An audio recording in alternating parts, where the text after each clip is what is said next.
This episode is brought to you by Roundtable Group, the experts on experts. We've been connecting attorneys with experts for over 30 years. Find out more at roundtablegroup.com.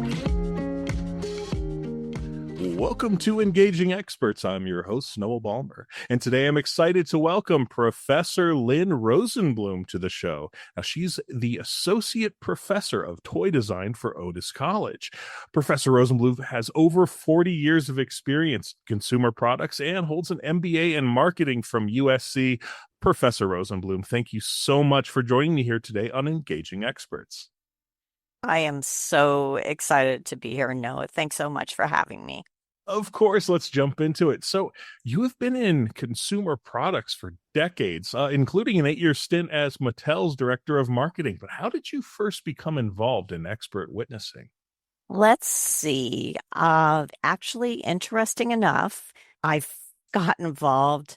You know how they have experts that are like fact witnesses for companies? So I had a couple companies that I was at, and I don't really want to say which ones. And those particular companies were involved in lawsuits. And in some cases, I wasn't even involved with the product or the item in question, but they deposed. You know how it is sometimes because we are involved in this particular business. They'll come in and just depose everyone. And that's kind of what happened in these two cases. And so I'd say those were, very early cases. Perhaps I'm dating myself, 1990s, early 2000s. And I'd already been in consumer products and toys for many years at that point. So it was just a good place for me to kind of get grounded and understand what a deposition was. I had never done one personally, which I think is a good thing. And so I had to do them as a fact witness for two different companies. So that was kind of the start. And then as to the particular question, doing it more professionally, I just had someone come and ask me, are you an expert in this particular subject area? I'm not going to tell you what that area was, except I'll give you a couple areas I'm an expert in. Right. And maybe you can guess. And don't guess. But, like I'm an expert in dolls. I'm an expert in stuffed toys. I'm an expert in Polly Pocket. I'm an expert in trolls and troll dolls, not those kinds of trolls. And so, the person came and asked me, are you an expert in teddy bears? We'll use that example. And I, of course, said yes, because I'm an expert in that too. And that's where I really started, I guess, getting my experience and doing actual expert witness where I was doing it for a particular case. Did somebody come in and show you the ropes at all? Did they say, hey, here's some of the things to expect. These are some of the things that are going to happen, and this is how you're going to prepare? Or did you just kind of hit the ground running? Well, the first fact witness case that I did was at a very large company. They had, a team of lawyers. And one of them in particular was a lady I really admired. I'd done some licensing work with her, doing contracts, and she was very smart. And she was kind of the first person to go through and tell me what to expect. Interestingly enough, that experience, I think learning from her, I learned the most. I've had a lot of great lawyers that have trained me since then, but she was the tops. And over the years, that particular experience let us work together more at that company, and it spawned a friendship that's been decades long. So I'm really grateful for that kind of first experience. Now, as somebody who has been a fact witness, in other words, a person who is in some way tied to the facts of the case, and an expert witness, which is obviously somebody who is brought in for their specific knowledge, do you find that there's a lot of crossover there between being a fact witness and an expert witness? Being a fact witness in the beginning really help me just understand what a deposition is. So that's more valuable what it was for. But, now I think what carries me through, I hate to say this is my age. The older you get, I think the smarter you get. And if you stay in a particular industry, which again, I do consumer products, but really toys are my specialty. You could say I've been doing this for 40 years, but at the same time, if I count from birth to like 20, I was playing with toys then or doing things that were toy related. So I'm going to say I have almost 70 years of toy experience. So let's talk about some of those initial phone calls. Somebody calls you up, says, "Hey, I need a toy expert. I need somebody who has worked on, substances like Floam and Gack, which you had a hand in your Mattel days." What are some of the questions that you ask to make sure that it's going to be a good fit, that you're the right expert for this particular case? And what are some of the questions that newer expert witnesses can expect to be asked by the engaging attorney? So I think one of the first things is just to, and some of this may seem like common sense, but honestly, someone calls you, being an expert witness can be quite lucrative. So I think some folks that I've talked to are interested in being expert witnesses. There's a tendency to want to rush into it. And what I always say is get a good understanding of the case is first and foremost. That's the first thing that you should do in an expert witness case. It's super important. You have to be able to have it be something that you can get behind. Mm-hmm. And when I say get behind, the case may go for 3 days, 3 months, or 3 years. So you have to have a really good understanding of the case, a good understanding of the position and the place that you are going to be in it. And you have to have, I think, a clear distinction of who you will be working with. Um, some places have huge law firms, some have a single lawyer. I think it's always helpful. I am fine if I work with different people through the process, but I always like to know those kinds of things up front. Sometimes they don't know. And I always give them a chance to let me think because, again, it's a real commitment to go on one of these cases and have a particular position. It's interesting you bring up trial teams, and the composition of a trial team can be quite large. It can be a bunch of attorneys and paralegals, perhaps assistants, other expert witnesses. What's it like engaging with some of those parties? And do you have a preference? Do you prefer to work on a small trial team directly with the attorney? So I don't really have a preference, and I've done both. And a lot of that depends on personality fit, work style. Obviously, some of the larger law firms that, in some cases will even have hundreds of people working for them. That's nice because, there are certain perks and things that go along with that. But I think as long as you're staying close to the case, even if you're working with a team or one person, that's the best way to do it because you want to be sure what's in your report is what you talk about in deposition, and you want to be sure about what you talk about in deposition actually is what you talk about with trial. And even the large law firms are very good about making sure there's that consistency. And oftentimes you will feel like you've worked with one attorney, even though you've worked with a team of several. So it Sure. really, really depends. I mean, I just really enjoy all of the work. And another thing that I really like to do that kind of goes to the question you asked before is I love to ask for things. If there are things that I think I can utilize for the case, I may want to talk to the head of sales, or I may want to have samples of the two products so that I can physically examine them. So I'm always, I think the attorneys appreciate it. I've always got my list of things that I want. And oftentimes when I speak to someone and we're just starting a case, I will ask right away because I have enough experience after almost 25 cases to know what I'm going to want. When you talk about getting samples, I imagine that that would really come into play a lot in products liability cases. For instance, do you use models or do you use the actual, I guess, in your situation, toys in front of juries? So, couple things. One is I have not done any product liability. That is really like even a separate area and can get very busy in toys.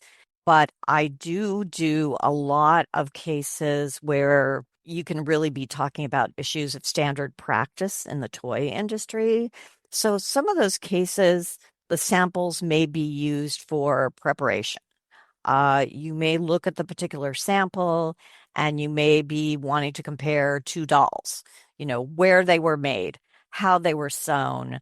Are their looks the same? Was the advertising the same? Was the packaging the same? Where were they sold?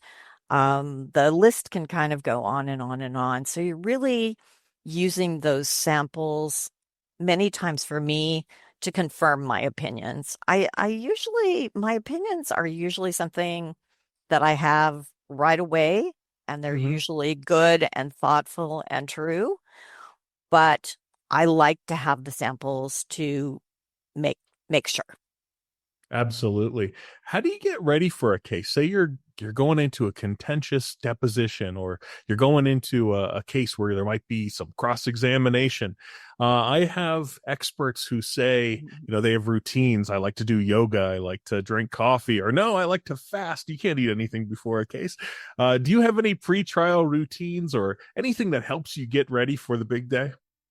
Good sleep is really important. However, you get that, if you have to knock yourself out, if you have to drink a certain kind of cocoa, I have my routines. I won't reveal them, but having good sleep, anybody that calls me before a trial or a deposition at, 11 p.m. the night before one is never going to give me because you wouldn't believe what time I go to sleep, even though I said I wouldn't reveal. Um, Plan nutrition, for the person who said they fast. I find sometimes I've talked to other expert witnesses and they're kind of waiting for the attorney so they can prepare. For me, I just do it. I do like ultimate preparation. I read, every piece of paper, every exhibit.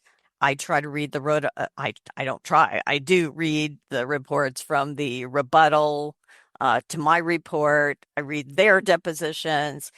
It's a lot of paper, and Sure. I have heard other experts tell me, gosh, like how do you do that? And I frankly, I just I just do it, and I let the attorneys because when I'm sitting in deposition or I'm in trial and someone puts a piece of paper in front of me and it says in my materials considered that I've seen it, I better be able to say I've seen it. Now, once in a while, I think there's so much paper, you'll take a look at something and maybe it'll take you a minute to recall, whether you saw it in someone's report or whether you saw it in deposition or whether like where you saw where you saw it in your own report. Sure. It is a lot, but I try to make sure as much as possible, you know to look at everything so that if I'm asked and I can answer, I will. Absolutely. Speaking of reports, let's talk about your report writing strategy. Do you typically have to write an expert witness report for an engagement? I'd say it's pretty typical. What sorts of things go in your expert witness report? Are you handed any kind of a template or skeletal outline when doing an expert witness report, or do you typically generate them whole cloth? So I generate them whole cloth because I've been doing it long enough. I think, there are a lot of things that are pretty standard in these. I would say, your background is standard, although I always take mine and I make it kind of tailored for whatever the case is. If the case is about dolls, then I'll talk more about my doll experience. If the case is Sure. more about standard practices in the toy industry, then I'll talk more about executive roles and how I've used those standard practices. If it's about consumer products, I may go a little heavy on that. My background's so vast Right. that I'll kind of hone in on whatever's important for everyone in the case to know about me. I think, what kinds of documents and things you're looking at is pretty standard. I don't think I'm giving away anything there.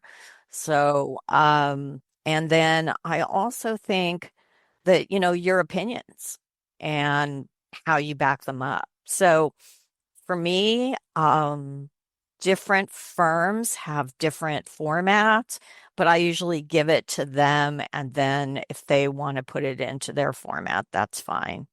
But yeah, I'm pretty good with all of that now, and it feels a lot better. But sometimes it's a surprise. Somebody wants something completely different, and it does happen. You were talking earlier about reading the expert witness reports or the rebuttal reports from the other side. Have you yourself written rebuttal reports? I'm trying to think. I know I've written a couple in my career. I think the harder part about that, especially in an industry like mine where everybody knows everybody in the toy industry, Hmm. is somebody writes a rebuttal report against you. You have to just, you can't take it personally. It's what happens. I'd love to say, I'd love to say a few more things, but I can't. So, you just have to trust in your own experience. I have never been on a case where I have been disqualified. So I think that's quite a record and speaks to my reputation. And that is another thing I really try to brand myself is my reputation and my ethics in the industry and how long I've been in the industry. And, I try to stand on those values. What are some of the things that expert witnesses can look forward to in a long deposition? I've had expert witnesses tell me that they can go 4 hours, 8 hours, sometimes even multiple days, although that does seem to be pretty rare. I've had expert witnesses tell me that depositions are more difficult than the trial itself at times. What's your experience in depositions? I love them. How so? Well, I was a high school debater. Trying to remember I'll give a shout out to my high school, Poway High in San Diego. Um, and we won trophy after trophy. I can see a few of them sitting in my office, still got them. Our speech coach, I think he would say, tell them what you're going to tell them, and then tell them what you told them. And I think depositions are a lot like that. And of course, everybody has their own rules for depositions and, just things like obvious, listen to the question. If you are afraid of public speaking, depositions probably won't be the greatest for you. And also, don't think they're being mean or difficult or impersonal with you. And don't take it personally. And it's hard. I will tell you one good deposition story. A particular attorney was questioning me, and he kept questioning, and I wouldn't really give him the answer he wanted. So then he said something along the lines of, I think we were talking about, try to remember, I think it was about inventing toys. And then he asked me some kind of question along the lines of, well, would you ever talk to me about that? Would you ever consider, having a cup of coffee with me and talking about that or whatever? And I was like, sure, I'll talk to anybody. And then later, I'm sure he would deny this, and I don't remember his name or anything, but he walked out of the room and he caught me in the hallway and he said, you're really good. We're going to have to hire you on our next case. And several years later, I did get a call from someone that he had referred. As somebody who really enjoys depositions and who has done your fair share of them, Is there anything that an otherwise qualified expert can do to improve their performance with things like public speaking, with things like depositions and not being nervous and just being ready outside of the facts of the case and understanding your role as an expert, but just some of the more intangible things like demeanor? What are some of the things that experts can do to improve their overall performance in front of other people? Oh gosh, that's a great question. I think being calm and also just again respecting both sets of counsel, yours and theirs. The people on both sides are just really trying to do their job. Sometimes that's a little of a hard thing to think about. I think people think a lot about expert witness as opposing, etc. Lawsuits are very serious. But I think as an expert witness, you're there to give opinions. And, that's really important that you're truthful. Um, you give those opinions without, um, what I would say, any kind of bias. Um, so I think it's the same thing in your deposition. You just want to make sure that you're clear-headed. That's why that sleep is so important. I mean, that is the number one rule. Another thing I'd say that's great because I've done it both ways is if you can get them to start at 9 a.m., that is the best thing that can happen. I have had depositions that have started earlier, and I know just having that little bit extra of sleep and time to get ready. I'd also say there's the whole personal grooming side of it. And, that is just, um, wear something that you're a professional, uh, you feel well put together, something that you might. I just did a big series of lectures for the LA Public Library on the history of toys. And I felt really good in a particular suit and a particular, I don't know, it sounds silly, even pair of shoes, etc. And I knew when I got up and talked in front of 100 people, I felt really good and well put together. So when I had my next deposition, my thoughts immediately, I sound like I need a Hollywood stylist or something to be the expert witness in toys, but again, it's just like anything else. If you were to go do something important, you might think, wow, when I wore XYZ, that was great. So I do think that, to go to that old, I'm trying to remember the first time I heard it, maybe it was the 70s, again, dating myself, but dress for success, you know, go in there, have an attitude that you are going to uh, do your best and, that you're really going to knock it out of the park. Sometimes you don't do your best, sometimes kind of miss a question or, you did.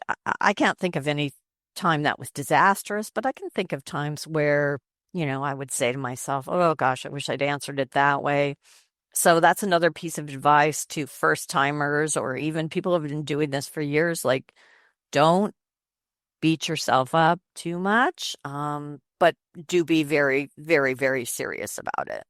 Let's move to some of the more general. How do you get off on the right foot for a new expert witness engagement? What are the things that both parties, both the expert and the attorney, can and should be doing to ensure an efficient, effective, and an enjoyable expert witness engagement?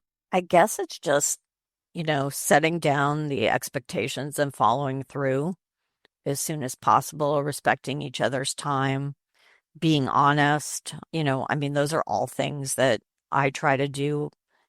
Again, as I mentioned, it can be a very, not contentious, but it can be maybe uncomfortable is the right word with billing and how to do it, etc. I always make sure that those things are very clear in the beginning. And I always make sure that I never send a client bill or have a lawyer send a bill to a client until everyone has agreed that, those are the particular hours. I try to detail that information.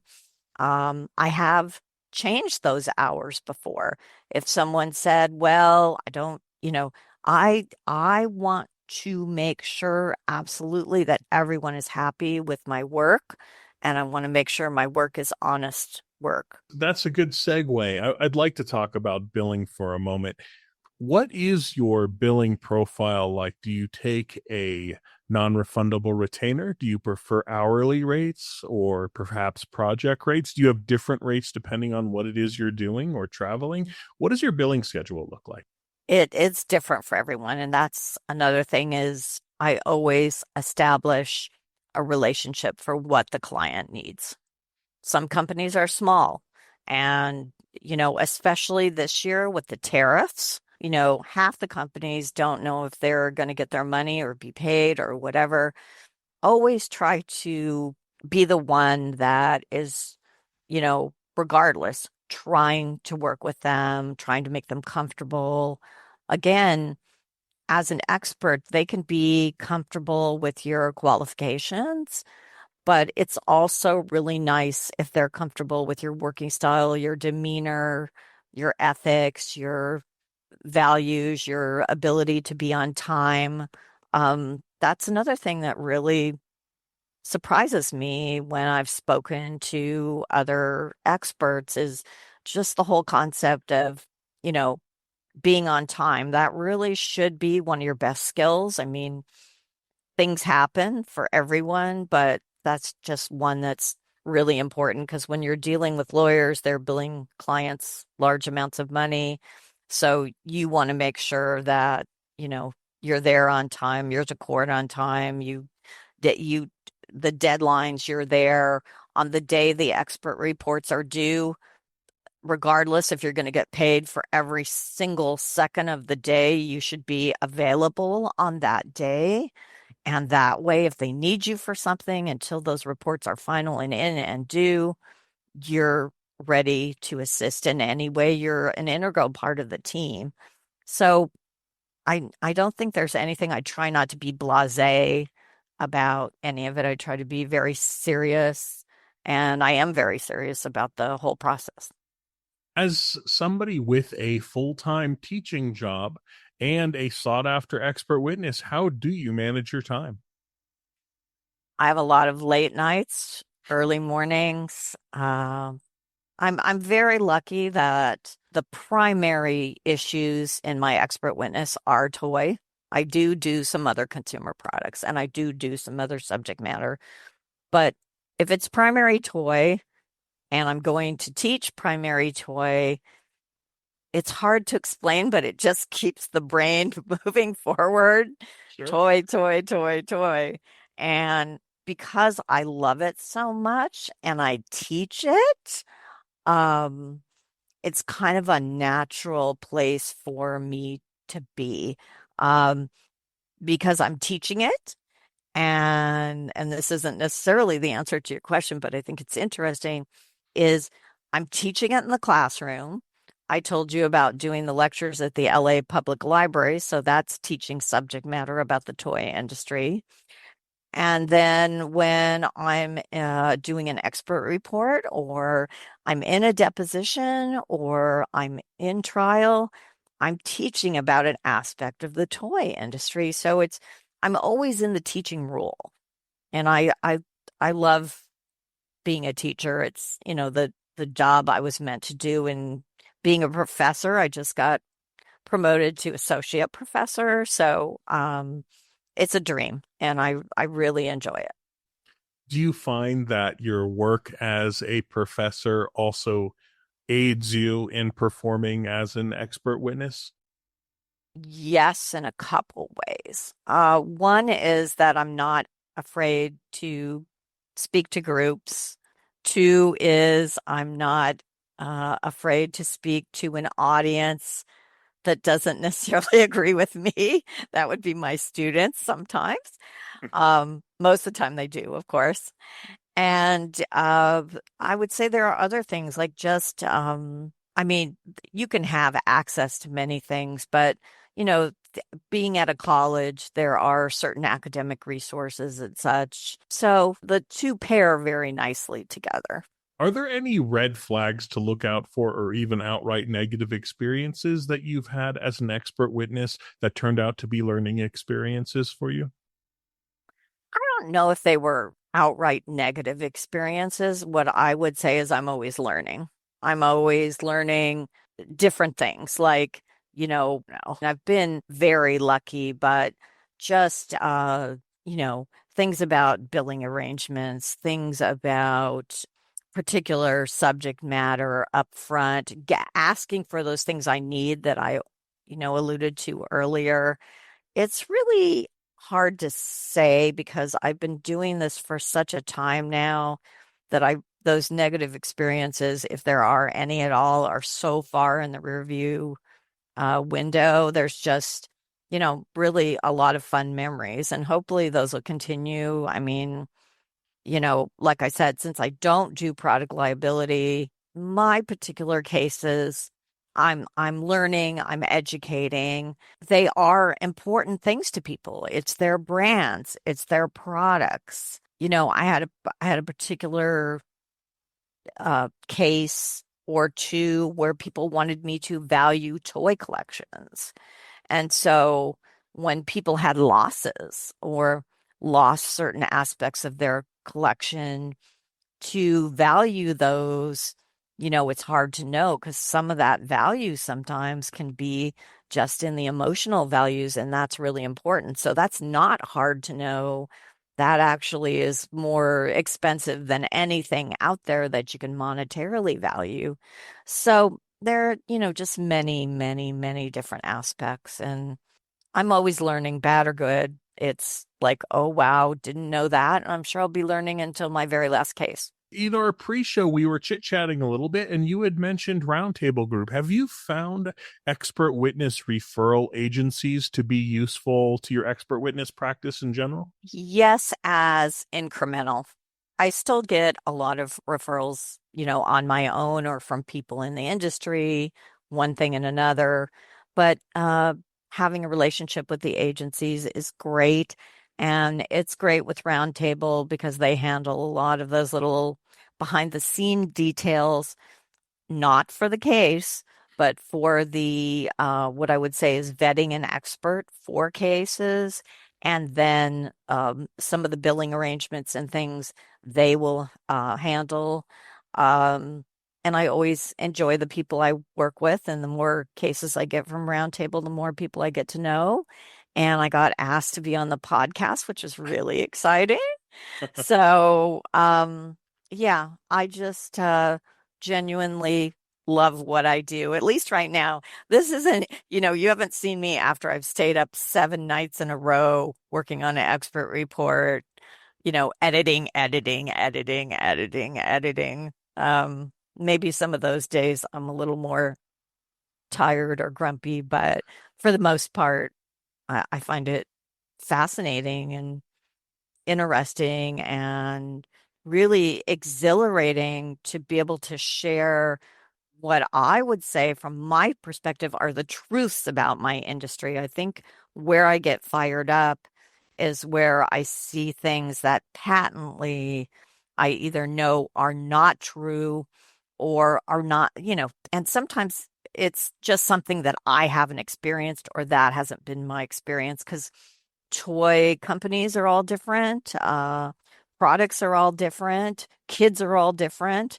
And now we have other target audiences in the toy industry that we serve, parents, grandparents, and then we have this whole kid adult area where many products, are collected by adults who are really kids. So it's it's fascinating and evolving all at the same time. Before we wrap up, do you have any last advice for expert witnesses out there or attorneys working with expert witnesses? Just really know your stuff. And I would say that I came to being in this particular expert part of my career much later. And I'm so glad I did it that way because I, in fact, can now say things with quite a bit of certainty, I've worked on the client side, I've worked on the agency side, I've worked for small toy companies, I've worked for large toy companies, I've worked for medium toy companies, I've worked regionally all over the United States and the world. I've done manufacturing and I forget how many countries, something like 11 different countries I've done toy manufacturing in. I understand the licensing process. I've done toy commercials, so I understand advertising. There's like a 360 approach having it's interesting. And I'll add this just one aside here. I teach history of toys. And there is a particular, book and a syllabi, as you would see for any class. But what I always tell my students is I am the history of toys. At almost 70 years old, I've worked a lot of places. I've seen a lot of toys. I was the first person who did this or that and telling them about many of my toy stories. And so thereby that I am an expert in the toy industry. So what I'd say is it's good to start building a career, but make sure you're an expert in the subject matter and build on that. Try to be better, try to read, meet people, network. I've been really lucky to continue in a lot of the same subject matter as well. And the older I get, I think I'm more of an expert every day. I'm still learning and it's fantastic. Professor Rosenblum, thank you so much for joining me here today. It was so wonderful. I love to talk about toys and I love to talk about expert witness. So two of my favorite things. Thank you, Noah. Of course, and thank you as always to our listeners for joining us for another edition of Engaging Experts. Cheers. Thank you for listening to our podcast, Engaging Experts. Our show notes are available on our website, roundtablegroup.com.